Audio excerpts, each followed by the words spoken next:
Sorry, man. I was trying to knock on a door back there, but you don't have a door. Knock it down. And welcome back here to ShowBlitz. And of course, yours truly, Charles Prodigy Richey, as we get into the finale of Saturday's NFL divisional playoffs. It'll be the Philadelphia Eagles hosting the G-Men, the New York Giants. This game will be at 8 p.m. Eastern. This will be on Fox Sports and Fox Deportes coming up. Right now, as the Philadelphia Eagles are looking to stay hot, will they continue to fly high? We shall find out tonight. The Philadelphia Eagles right now, who come into this game at 14-3 right now, going into this game. That is their season best as a franchise. Their highest they've gotten was 13 wins. That only happened 2 times in the history of their franchise. Last time was 5 years ago when they went on to win the Super Bowl, which, by the way, was also the last time they had a first-round bye. It was the 3rd straight year of this playoff format where it's only the top seeds in each conference earn the first-round bye.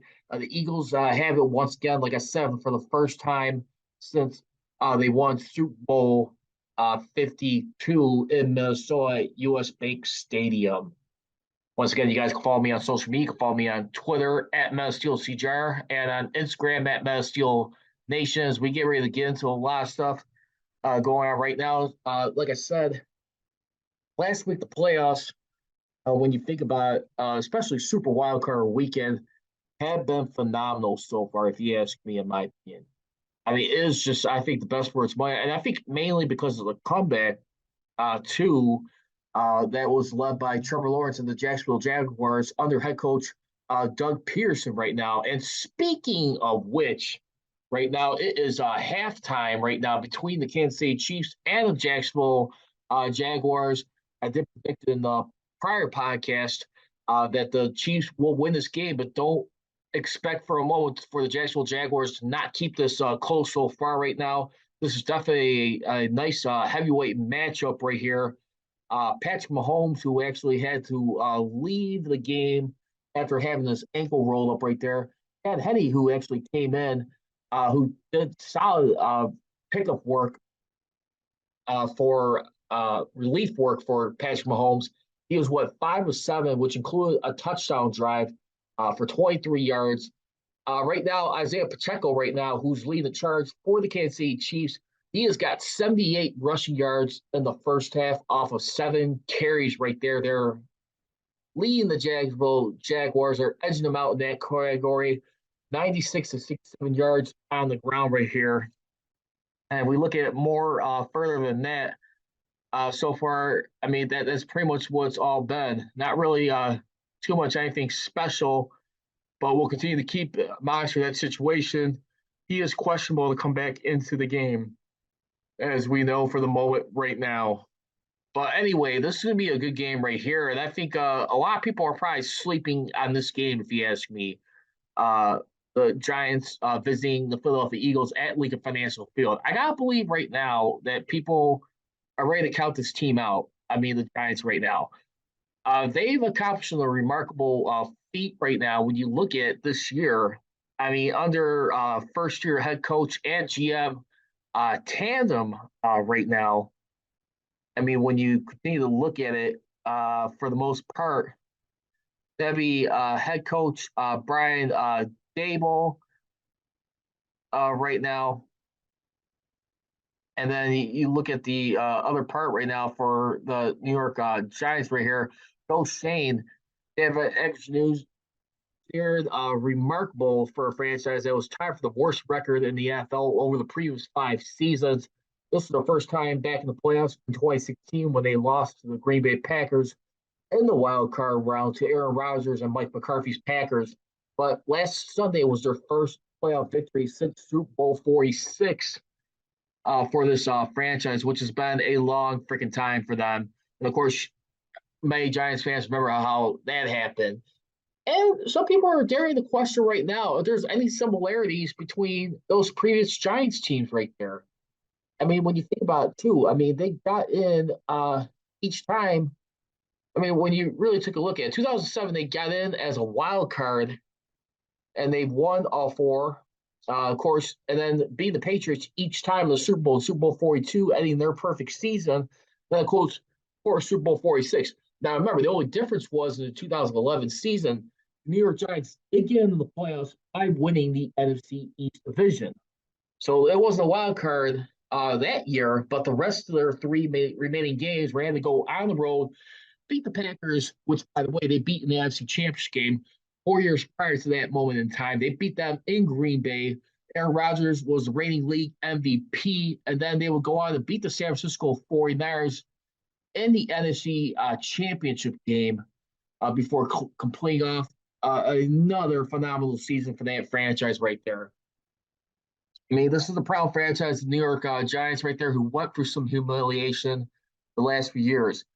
The Eagles, who have become, like I said, the other team to clinch uh, the bye in this playoff format, they have gone 6-2 since their first loss of the season back in Week 10 to the Washington Commanders, which happened earlier this year. This was on Monday Night Football right here, and they lost that contest by 11 points. 32-31 was the final score in that contest right there.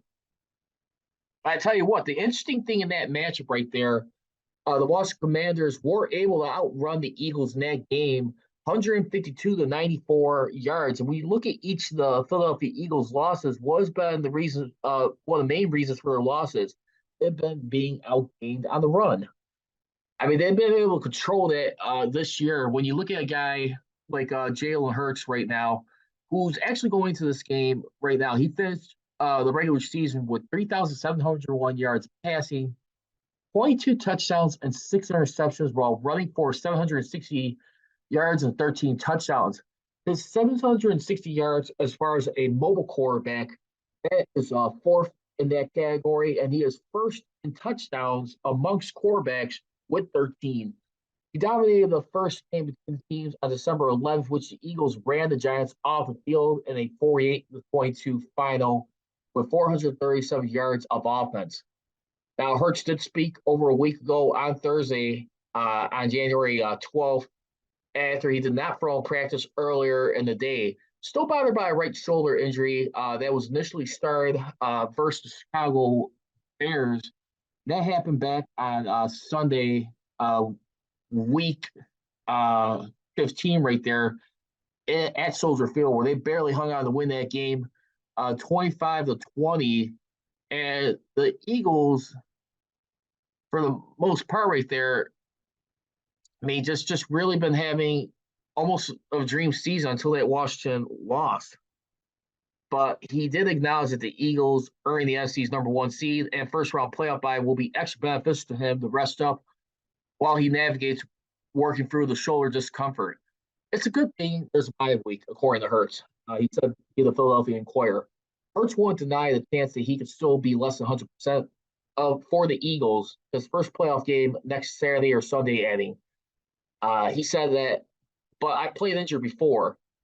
Now, when you swing back over to the Giants right here under first-year head coach Brian Daboll, and like I said, for themselves right now, I mean, ending an 11-year playoff drought, that win was four head coaches and two general managers ago right there. And, of course, one of those head coaches that happened to be for the New York Giants was Tom Coughlin, who won their prior two Super Bowls right there. The complete transformation Daboll and first-year GM Joe Schoen have engineered has been remarkable for a franchise, like I said, was tied for the worst record in the NFL for the last 5 years. Against the Vikings in the wildcard round, the Giants played zone coverage, 76.8% of dropbacks by a season. That was high for New York. Vikings' run game was almost non-existent, so the Eagles had the luxury of playing light boxes to focus on stopping the pass, but they will not be afforded that luxury against the Eagles, who led the league in expected points per rush. In Week 14, when the Giants and Eagles met for the first time, Giants defensive coordinator Wink Martindale called almost exclusively single high coverages to stop the Eagles' option run game, and only 50% of those coverages were zone looks. The Eagles are eighth in points allowed with 344 and second in total yards, 5,121 yards. I'll tell you one thing. One thing that is for real legit about this Eagles team is their pass rush. This is no joke right here. They have earned 70 sacks this year. 70. Let that sink in for a moment. That is the third most for a team in the NFL. We're not talking about like during a passing league. Keep in mind, I mean, a lot of people, who are fed up with this league or just trying to adjust to the new style, offensive scoring, yards production right there. They got 70 sacks this year in a league where it's protecting the quarterback. I mean, just so hard to try to avoid penalties right now, try to save in the game. 70 sacks. That's third most. The Bears in 1984 still hold the record with 72 sacks with 583 yards lost. And then prior to the Eagles, it was the Vikings came second about 5 years later. They had 71 sacks with loss of yards for 502 yards.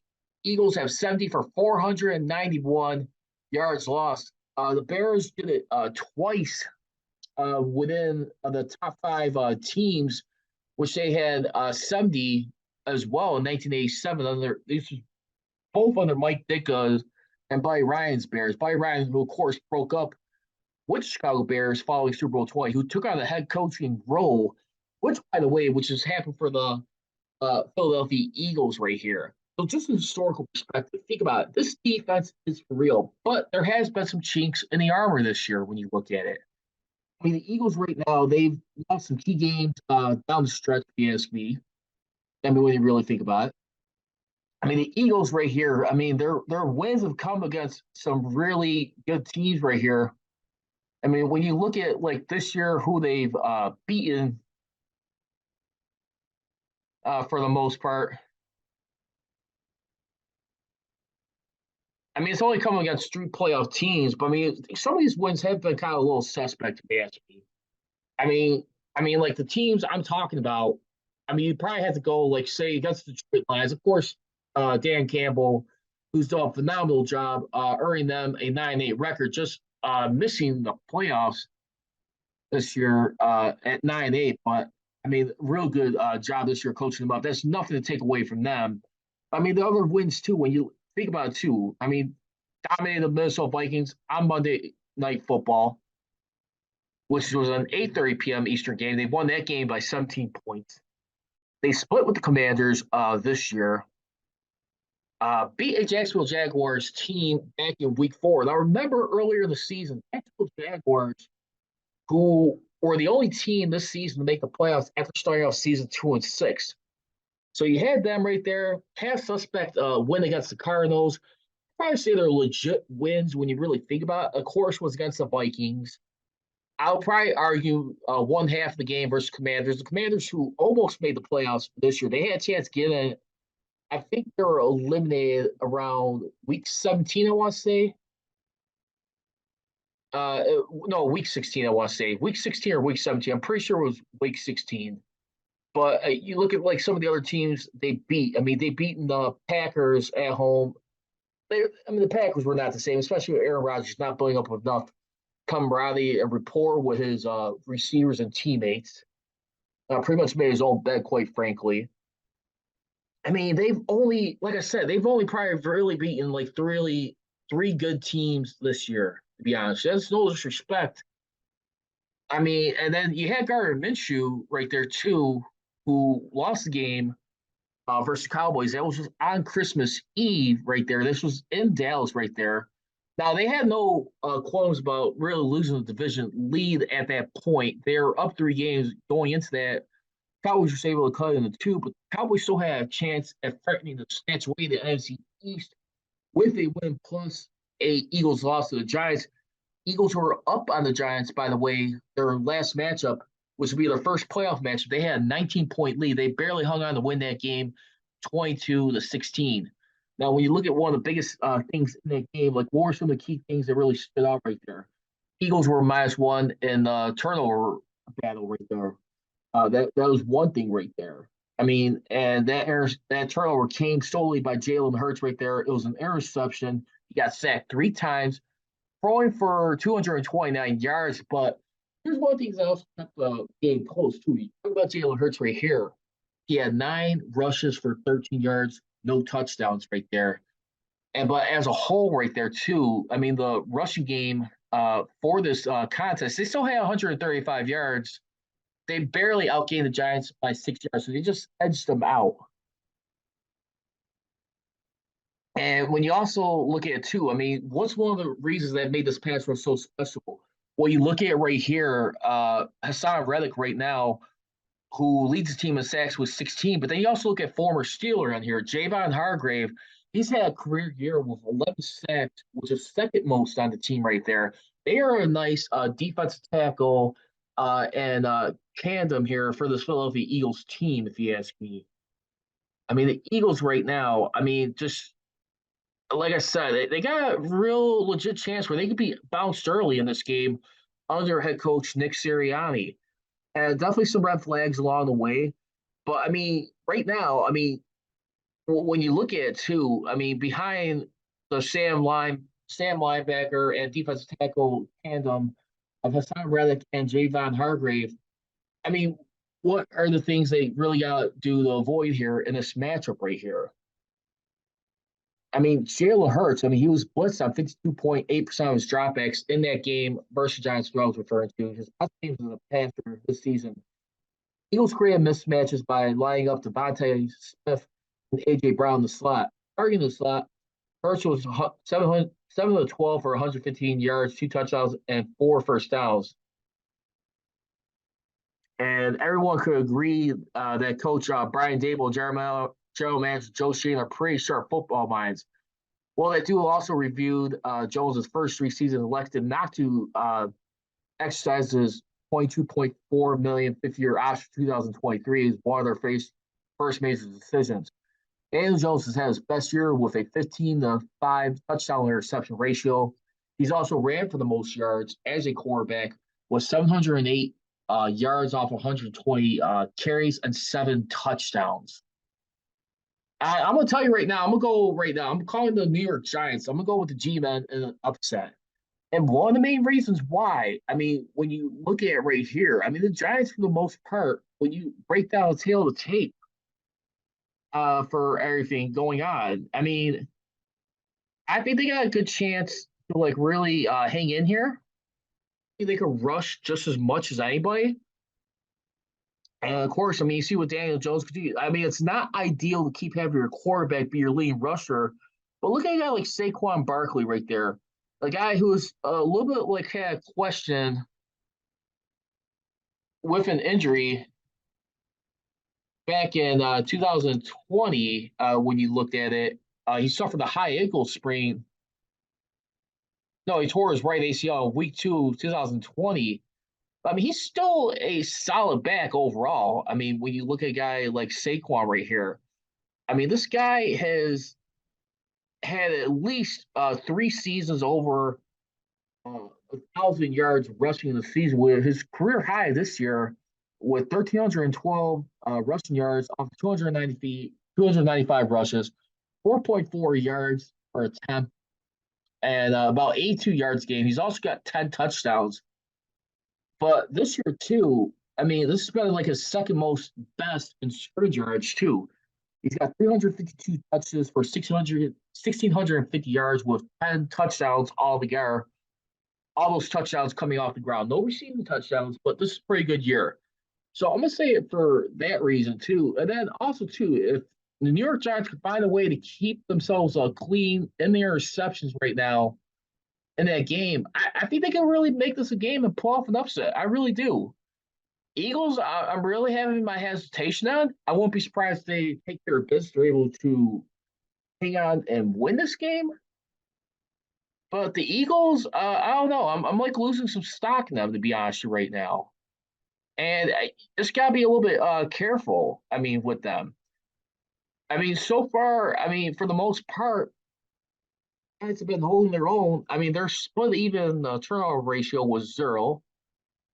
But I mean, yeah, I think you really gotta like really look at this team a lot close for the most part. and see how they respond tonight. But I mean, overall, the Giants right now they're +3 in turnover ratio, which ranked 11th in the regular season. So +3 right there. So they took away the ball this season 19 times, and they only surrendered it 16 times. So it's just pretty good. So if you can find a way to take care of the football right there, that'd be a good sign right there. And also, too, I would also look for the New York Giants right here on this team. If they're able to get after the quarterback too, keep him contained right there. And guys who you probably be looking for, you probably be looking at like Dexter Lawrence right there on this team right here. Dexter Lawrence, he is their nose tackle, just like Javon Hargrave, who plays defensive tackle. I would say that would be a big key for them right there too. But then also too, like have guys like Julian Love and Dane Belton. I mean, your safeties create some interceptions right there. They could do that. I could see him winning this game. So I'm gonna go for an upset prediction in this one. Give me the Giants 23-17 in this game. That's gonna do it for this final edition of Saturday's divisional matchups. Once again, you can follow me on social media on Twitter at MassSteelTJR and on Instagram at MassSteelNation. For right now, enjoy the rest of the playoff games and keep you posted real quick. Just checking one last thing real quick. The current score on the Chiefs and Jaguars right now is the Kansas City Chiefs, who have the ball in the second half right now. They are driving, and Patrick Mahomes, he is playing is 2nd and 7 at their own 33-yard line with 7:44 remaining in the third quarter. As we got right here. So the Chiefs, their first series, they did go 4 and out, going as far as the 38-yard line. And then the Jaguars also went 4 and out, going as far as to their own 4-yard line. So that's going to do it for this Saturday's preview. Tomorrow, I'll be previewing the remainder of the Sunday's divisional matchups. The game with the Buffalo Bills hosting the Cincinnati Bengals, which is a little controversial right there. Some people question if that should have been a neutral site game as well, as we look at that game will be on CBS tomorrow afternoon. As we look at, that'll be a 3 Eastern game on CBS, and Fox will have the remaining game, which, like I said, I find to be the game of the week, which will be the San Francisco 49ers and Santa Clara at Levi Stadium at 6:30 p.m. Eastern kickoff right there. One of the best playoff rivals of all time. I match it in an all-time historical perspective with the Steelers and Cowboys in the 70s. That's going to do it for this one. Enjoy the playoffs. Stay safe, stay warm, and have a great weekend, everybody. Enjoy the games. He's got it. That's a winner. Thank you for watching the Mass Steel Podcast with your host, Charles Prodigy Richey, here on YouTube. Please make sure to hit that subscribe button. And for all the latest Mass Steel Podcast episodes, feel free to download them on Mixcloud, Anchor.fm, and SoundCloud, wherever you get your podcasts.